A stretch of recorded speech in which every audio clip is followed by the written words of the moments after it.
ఎవరికైతే పితృదోషం ఉంటుందో ఒక అమ్మాయికి ఉంది, అమ్మాయికి భర్త కావాలంటే మరలా పితృదోషం ఉన్న వంశం నుంచే భర్త వస్తాడు, తప్పితే వేరే ఇదైతే ఉండదు. అర్థమైందని చెప్పింది మీకు. ఒక అబ్బాయికి ఉంది పితృదోషం, మరలా పితృదోషం ఉన్న వంశం నుంచే అమ్మాయి వస్తుంది భారీగా, లేకపోతే రాదు. అంతేకాకుండా దీంట్లో ముఖ్యంగా అంటే రుణానుబంధ రూపేణ పశుపత్ని సుతాలయ అని చెప్పి ఒక శాస్త్రం ఉంది మనకి.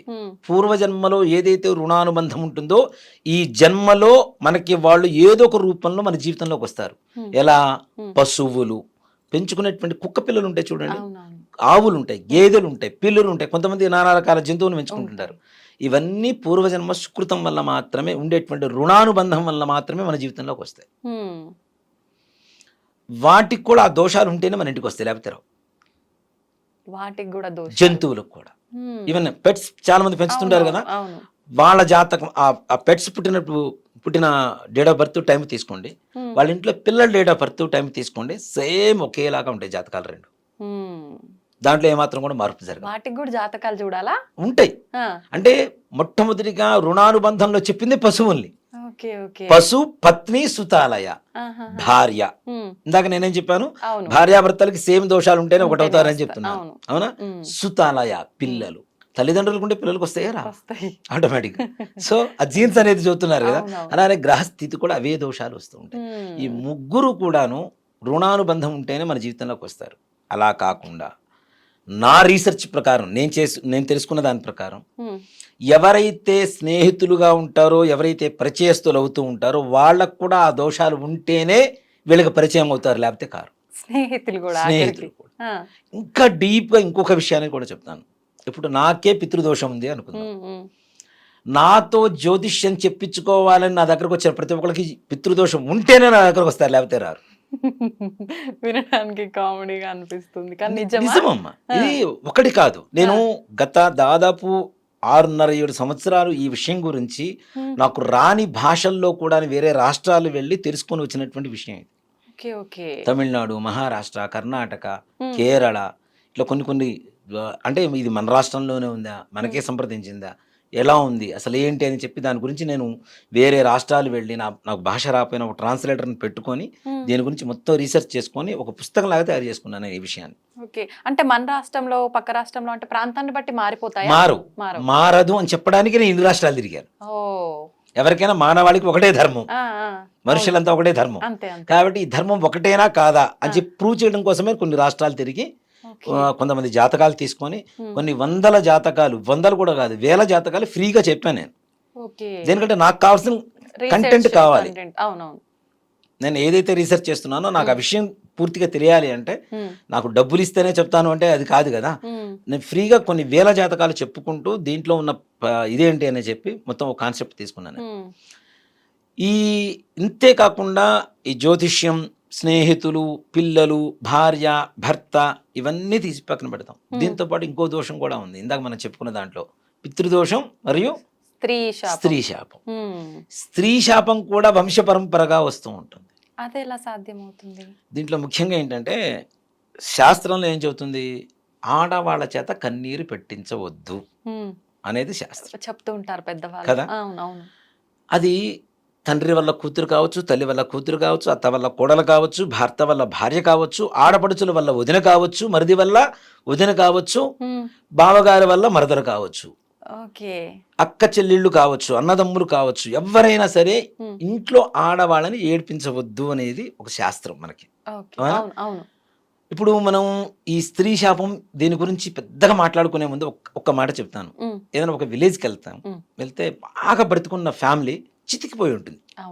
ఎందుకయింది ఇలా అని అడిగితే ఒక్క మాటలో చెప్పేస్తారు ఊళ్ళో జనాలు. జాతకాలు ఇవన్నీ తీసి పక్కన పెడదాం, ట్రాష్ అనుకుందాం, ఆడవాళ్ళు ఉసురు పోసుకున్నారు అందుకని ఇట్లా అయ్యారని చెప్తారు. చాలా చోట్ల వింటాం. అవునా? బాగా బ్రతికిన ఫ్యామిలీ కూడాను చితికిపోయి చివరికి రోడ్డు పాలవుతుంటారు, వీధి పాలవుతుంటారు. దేనికి అంటే ఆడవాళ్ళ ఉసురు పోసుకోవడం. ఎక్కడైతే ఇంట్లో ఆడవాళ్ళు కన్నీరు పెట్టారో ఆ కన్నీటి బొట్టు మహాసముద్రమై వంశం మొత్తాన్ని మింగేస్తుందని చెప్తాను నేను. ఆడవాళ్ళని ఏడిపించిన మనోక్షోభ చూడండి, ఇప్పుడండి తగ్గినాయి. పూర్వకాలంలో ఆ కోడలని కిరసనాయలు పోసి తగలబెట్టడాలు, గ్యాస్ సిలిండర్లు పెట్టి తిప్పి తగలబెట్టడాలు, ఉరి వేసి చంపేయడాలు, ఇలాంటి హింస ఎక్కువగా ఉండేది, విపరీతంగా ఉండేది. ఇప్పుడు తగ్గింది. ఇప్పుడు పోలీస్ వ్యవస్థ బాగా పటిష్టంగా ఉంది కదా, ఈజీగా తెలుసుకోగలుగుతుంది కదా, శిక్ష వాళ్ళకి పడుతుంది కదా. అందువల్ల కాస్త తగ్గినాయి. కొంచెం ఫ్రెండ్లీ నేచర్ కూడా పెరిగింది. అత్తా కోడల మధ్య ఫ్రెండ్లీ నేచర్ అనేది పెరిగింది. ఆ తల్లి కూతుళ్ళు లాగా మూవ్ అవడం అనేది జరుగుతుంది. అలా కాకుండా భర్త ఇల్లీగల్ కాంటాక్ట్స్ వల్ల కూడా భార్య మనోక్షోభ పడుతూ ఉంటుంది. అలాగే పూర్వకాలంలో ఓ మాట చెప్పాలంటే అది ఒక వెధవ డిగ్రీ లాగా ఫీల్ అవుతూ ఉండేవాళ్ళు. భార్య ఇంట్లో ఉండగా ఇంకో పెళ్లి చేసుకోవడం అంటే వాడేదో అది పెద్ద ఒక ఇదో గొప్ప అనుకుంటాడు. కానీ ఇంట్లో ఉండేటువంటి స్త్రీ ఎంత బాధపడుతుంది కదా. ఈ స్త్రీ శాపం అనేది ఎందుకు వస్తుంది అంటే వీళ్ళు కూడా సూసైడ్ చేసుకోవటం, హత్యలు చేయటం, ఇలాంటి కారణాల వల్ల ఎవరైతే చనిపోయారో ఆడవాళ్ళు, వాళ్ళ శాపమే వీళ్ళకి వంశపరంపరగా స్త్రీ శాపంగా వస్తుంది. తప్పనిసరిగా స్త్రీ శాపం, పితృదోషం రెండు తప్పనిసరిగా వంశపరంపరగా వస్తాయి.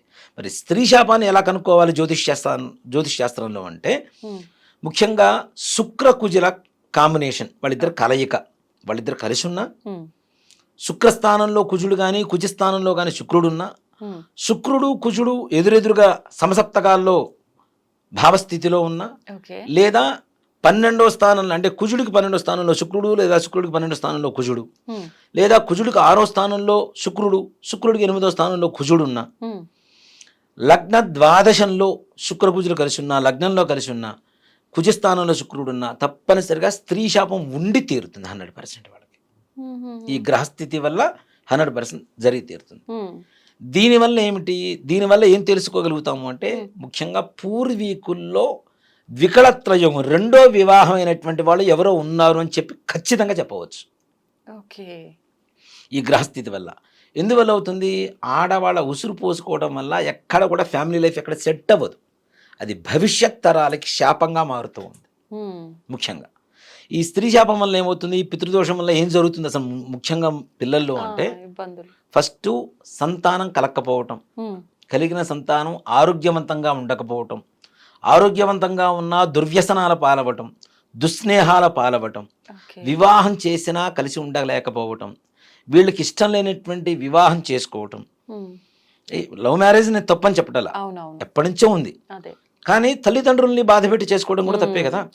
అక్కడ కొడుకు కూడా తల్లి కంటి నీరుకి కారణం అవుతున్నాడుగా ఇష్టం లేని పెళ్లి చేసుకోవడం ద్వారా, తప్పనిసరిగా అది కూడా స్త్రీ శాపమే కదా. సో ఇదంతా కూడాను స్త్రీ శాపం వల్ల వస్తాయి. అలాగే ముఖ్యంగా ఏ ఉద్యోగంలో స్థిరంగా ఉండలేకపోవటం, చేస్తున్న ఉద్యోగంలో ఉన్నత పదవి ప్రమోషన్స్ లేకపోవటం, చేస్తున్న వ్యాపారం నష్టం రావటం, ఇచ్చిన అప్పులు వెనక్కి తిరిగి రాకపోవటం, మధ్యవర్తిగా ఉండి అప్పులు ఇప్పించడం ద్వారా ఇబ్బందులు పడటం, ఈ షేర్ మార్కెట్ ఇట్లాంటివి ఉంటాయి కదా, ఇట్లాంటి వాటిలో ఎక్కువగా ఇబ్బంది పడటం, ఇవన్నీ కూడా కేవలం స్త్రీ శాపం పితృదోషం వల్ల మాత్రమే జరుగుతూ ఉంటాయి. అంటే లైఫ్లో ఎక్కడ ఎదుగుదల ఉండదు, ఉన్నట్టుండి ఒక పీక్ స్టేజ్కి వెళ్తారు, టప్ అని కింద పడిపోతుంటారు, మళ్ళీ పైకి లేస్తుంటారు, మళ్ళీ కింద పడిపోతుంటారు. అప్ అండ్ డౌన్స్ తప్పితే అక్కడ కూడా స్టేబుల్గా లైఫ్ అనేది ఎక్కడ కంటిన్యూ అవుతూ ఉండదు వీళ్ళకి. ఇవన్నీ కూడా కేవలం ఈ పితృదోషాలు స్త్రీ శాపాల వల్ల మాత్రమే వస్తాయి. అంత విపరీతమైనటువంటి దోషాన్ని కలిగినటువంటి వంశాలకి తప్పనిసరిగా ఈ బాధలు మాత్రం ఇప్పుడున్న జనరేషన్లో నిజంగా ఒక మాట చెప్పాలి అంటే 90 వరకు పుట్టినటువంటి వాళ్ళకి కొంతవరకు పితృదోషాలు స్త్రీ శాపాలు ఉన్నాయి. 90 తర్వాత 90 నుంచి 2000 వరకు పుట్టిన వాళ్ళకి ఒక మోస్తరుగా ఉన్నాయి, పర్లేదు 50%. 2000 నుంచి పుట్టిన ప్రతి పిల్లలకి పితృదోషాలు ఉన్నాయి 100%. ఎందుకని ఎక్కువ అవుతున్నాయి అంటే గ్రహస్థితులు. మరి పూర్వీకులు చేసిన పాపాలు ఏముంటాయి? ఇక్కడ చాలా మంది కూడా అడుగుతుంటారు, మా పూర్వీకులు ఎవరో పాపం చేస్తే తప్పు చేస్తే మేమెందుకు అనుభవించాలి కదా. పూర్వీకులు ఆస్తి ఇస్తుంటే తీసుకుంటామా లేదా? ఆస్తి తీసుకుంటాం కానీ పాపాలు శాపాలు పర్వాలేదు అనిపిస్తుంది ఇట్లాంటప్పుడే. కానీ ఇక్కడ ఆస్తి వచ్చినా రాకపోయినా చేసిన పాపాల ప్రభావం మాత్రం తప్పనిసరిగా వంశం మీద పడుతూనే ఉంటుంది. ఇక్కడ మనం కొన్ని పరిహారాలు ఉంటాయి, వీటికి కూడా ఇవి చేస్తారు. నేను పరిహారం చేశాను, నాకు కర్మ విముక్తి, కర్మ అంటాం మనం. ఇప్పుడు మనం కొంతమంది హోమాలు యాగాలు చేస్తుంటారు నాన్న, లక్షల కోట్లు, వందలు వేలు లక్షలు కోట్లు ఖర్చు పెట్టి యాగాలు చేస్తుంటారు. ఎన్ని చేసినా మాకు ఫలితం రావట్లేదండి. ఎందుకు వస్తుంది? కర్మ అనేది మన వంటిని పట్టుకొని పీడిస్తుంది, మన వంటిని ఇంటిని పట్టుకొని పీడిస్తుంది. ఇప్పుడు వంటి నిండా బురద పూసుకొని మంచి బ్రాండెడ్ షర్ట్ వేసుకుంటే ఏమైనా ఉపయోగం ఉంటుందా? ఉండదు. శుభ్రంగా స్నానం చేసి ఒక టవల్ కప్పుకున్నా హ్యాపీగా ఉంటుంది. అవునా? అవును. అంటే ఇక్కడ కర్మ విముక్తి జరిగిన తర్వాత మీరు చేసేటువంటి ఎలాంటి పూజకైనా ఫలితం సంపూర్ణంగా వస్తుంది. కర్మ మీకు ఒంటి నిండా ఇంటి నిండా ఉన్నప్పుడు ఎన్ని కోట్ల రూపాయలు ఖర్చు పెట్టి పూజ చేసినా దాని ఫలితం దక్కట్లేదు. మరి అది పోవడానికే కదా ఈ పూజలు ఇవి చేసేది.